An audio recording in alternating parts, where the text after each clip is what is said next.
हमने diabetes mellitus type 1 start किया था। पिछली वीडियो में हमने उसका ओवरऑल बताया था कि किस तरह इंसुलिन ग्लूकागोन एक्ट करते हैं, और फिर वहाँ पे उसके क्लिनिकल्स आ गए थे कि डायबिटीज़ मेलिटस टाइप 1 और टाइप 2।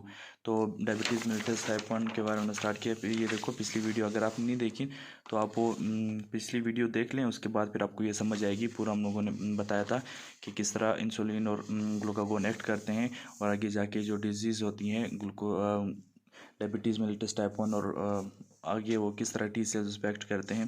तो आगे इसका अगला पार्ट में ये है कि देखो हमारे पास जो वहाँ पे एक जेनेटिक एब्नॉर्मेलिटी थी कि सेल्फ टॉलरेंस, जो कि टी सेल्स हमारे ओन बॉडी सेल्स पे एक्ट करना शुरू हो जाते हैं। वहाँ पे जो रिसेप्टर्स होते हैं वो डिस्ट्रॉय कर लेते हैं, जिसकी वजह से वहाँ पे इंसुलिन सेल के अंदर नहीं जाता। तो होता ये है कि एक जेनेटिक एब्नॉर्मेलिटी होती है। उस सिस्टम का नाम क्या है? Human leukocyte antigen system, HLA system. ये सिस्टम होता है, ये होता है क्या है कि क्रोमोसोम 6 पर यहाँ पे हमारे पास major stock compatibility complex MHC होता है, जो कि काम इसका क्या है कि वो फॉरेन मॉलिक्यूल्स को रिकग्नाइज करता है और उनको आगे जाके जो टी सेल्स हैं उनको डिस्ट्रॉय कर लेते हैं। अगर ये जो हमारे पास MHC कॉम्प्लेक्स है या HLA सिस्टम है, ये अगर वर्क ना करें तो सेल्फ टॉलरेंस जो कि एंटीजन्स जो होंगे वो अपने ओन बॉडी सेल्स को डिस्ट्रॉय करना शुरू करें। अगर वो होगा तो वो उसको पता चलेगा कि ओन बॉडी सेल्स है, इस वजह से वो नहीं मारेगा। देखो हमारे पास MHC है ना, MHC क्या करता है कि जो एंटीजन है उसको बाइंड करवाता है ताकि टी सेल्स उसको डिस्ट्रॉय कर सके। तो होता ही है कि दोनों पेशेंट्स में डायबिटीज़ टाइप 1 और टाइप 2 में ये दोनों जीन्स होते हैं, HLA-D3 और D3 और HLA-DR4 ये दोनों एंटीजन्स दोनों में प्रेजेंट होते हैं। लेकिन उसके बावजूद भी अगर ये ना भी हो तो कुछ ऐसे बीटा सेल्स जो है वो डिस्ट्रक्शन स्टार्ट हो जाती है। उससे पहले भी ये स्टार्ट हो सकता है। जो हमारे पास 90% ऐसे केसेस होते हैं कि बीटा सेल्स सारे डिस्ट्रॉय हो जाते हैं, उसके बाद सिम्टम्स स्टार्ट हो जाते हैं। साथ साथ नहीं होते, लेकिन जब वो सारे डिस्ट्रॉय हो जाते हैं तब हमें पता चलता है क्या diabetes mellitus type 1 disease start हो गई है। तो सिम्टम्स इसके क्या हैं? इसके सिम्टम्स बहुत इंपॉर्टेंट है। पॉलीफेजिया, ग्लाइकोसूरिया, पोलीयूरिया और पॉलीडिप्सिया, ये 4 बहुत ही इंपॉर्टेंट सिम्टम्स हैं। इसको डिस्कस करेंगे। पॉलीफेजिया क्या है? देखो जो हमारे पास एडिपोज टिश्यू और मसल सेल्स, ग्लूकोज तो हमारे पास आता है एडिपोज टिश्यू के पास और मसल सेल के पास, ताकि वहाँ पे उसको एनर्जी एज एनर्जी के तौर पर उसको यूज़ कर सके। दूसरे सेल्स के पास भी आता है, लेकिन हमने यहाँ पे सिर्फ ग्लूकोज और एडिपोज टिश्यू और मसल्स के बारे में बताया। तो जो इंसुलिन अगर प्रेजेंट ना हो तो जो ग्लूकोज आता है वो एडिपोज टिश्यू के अंदर नहीं आता। एडिपोज टिश्यू के अंदर नहीं आ सकता, वहाँ पे मसल सेल के अंदर नहीं आ सकता, क्योंकि उसके ऊपर जो ग्लूकोज ट्रांसपोर्टर के रिसेप्टर्स होते हैं वहाँ पे प्रेजेंट नहीं होते हैं। उसको ग्लूकोज को अंदर नहीं लेके जा सकता। ग्लूकोज ट्रांसपोर्टर्स सेल मेम्ब्रेन में इनके नहीं होते। तो इसी वजह से जब ये ग्लूकोज यहाँ पे नहीं आएगा तो ग्लूकोज होगा इनके अंदर, तो फैट होगा वो ब्रेक डाउन शुरू हो जाएगा। इसमें लिपोलाइसिस स्टार्ट हो जाएगी, lipolysis breakdown of fat start हो जाएगी। इसी तरह जो मसल्स होंगे, मसल्स में असल में प्रोटीन से बने होते हैं सारे मसल, जो प्रोटीन से, इसी वजह से मसल में प्रोटीन जो होंगे वो ब्रेकडाउन शुरू हो जाएंगे।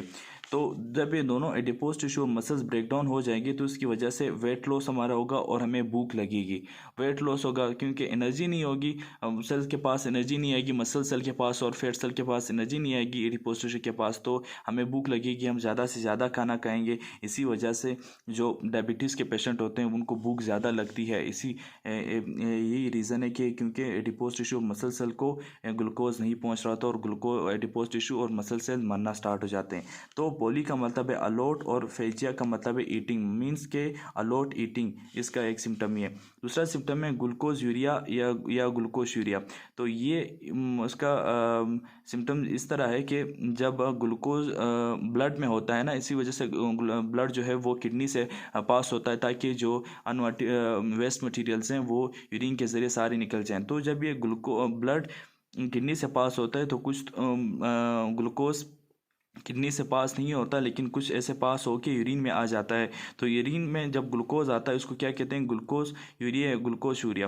तो gluco mean glucose, urea mean urine. तो ये इसका एक इम्पॉर्टेंट सिम्टम यही है कि डायबिटिक पेशेंट्स को क्या होता है कि उनके यूरिन में ग्लूकोज प्रेजेंट होता है। अगर टेस्ट करवाएं तो पता चले कि अगर वहाँ पे वाकई उसमें यूरिन में ग्लूकोज है तो वो पता चल जाता है कि ये जो डायबिटिक पेशेंट इसका एक सिम्टम सामने आ गया। तीसरा सिम्टम जो है वो है पोलीयूरिया।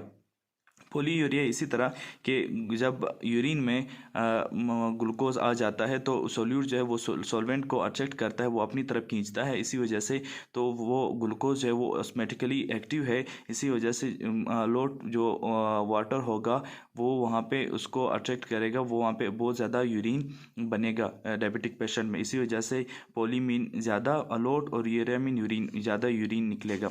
और चौथा जो है वो है पोलीडिप्सिया। पोलीडिप्सिया का क्या मतलब है कि जब यूरिन ज़्यादा निकलेगा तो डिहाइड्रेशन हो जाएगी, बॉडी में फ्लूइड और न्यूट्रिएंट्स जो इलेक्ट्रोलाइट्स वगैरह हैं उनकी मिकदार कम हो जाएगी, इसी वजह से पेशेंट को नीड होती है कि वो ज़्यादा से ज़्यादा पानी पिए, वो डिहाइड्रेटेड हो जाता है, इसी वजह से पोलीमीन अलोट, डिप्सिया मीन थर्स्टी के वो अलोट थर्स्टी हो जाता है। अच्छा, ये पूरा था डायबिटिक मेलिटस टाइप 1। एक जो इम्पोर्टेंट क्लिनिकल है डायबिटिक मेलिटस टाइप 1 की वो है डायबिटिक कीटोएसिडोसिस DKA। ये इंपॉर्टेंट क्वेश्चन भी है MBBS के लिहाज से।